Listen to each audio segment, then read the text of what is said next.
Monsieur Kogolati. Oui, merci Madame la Présidente. Je vais être très court, mais je vous avoue que pour avoir rencontré déjà à plusieurs reprises les filles de Monsieur Paul Rusesabagina, je me sens obligé d'intervenir pour envoyer quand même un signal très fort. Et d'abord vous remercier Madame la Présidente, chère Els, pour cette initiative.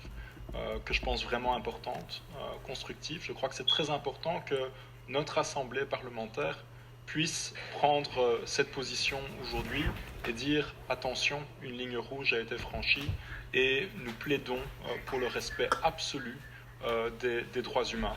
Paul Rusesabagina, c'est pas n'importe qui. Paul Rusesabagina, il est connu pour avoir sauvé la vie de plus d'1 millier de Tutsis et de Hutus modérés dans son hôtel. Le fameux hôtel des 1000 collines qui a été immortalisé dans le film Hôtel Rwanda et qui s'est installé en Belgique, qui a même obtenu la nationalité belge en 1999.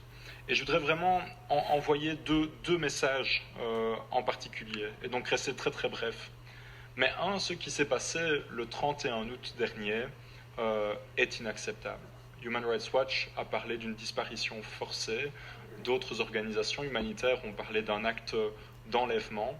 En tout cas, ce qui est très clair, c'est qu'il n'y a pas eu de mandat d'arrêt international.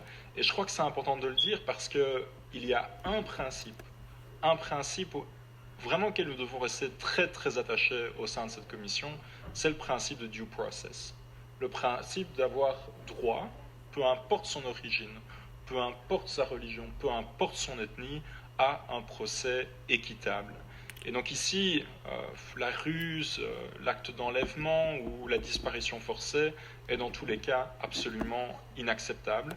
Et je crois que c'est important qu'on le dise de manière très franche, haut et fort, ici au Parlement. Et j'espère vraiment que nous pourrons, notamment suite à la résolution que j'espère nous serons nombreux à voter, essayer vraiment de faire toute la lumière sur ce qui a pu se passer. Et puis en attendant, force est de constater que ce monsieur, Paul Rusesabagina, notre ressortissant, est aujourd'hui toujours en prison au Rwanda.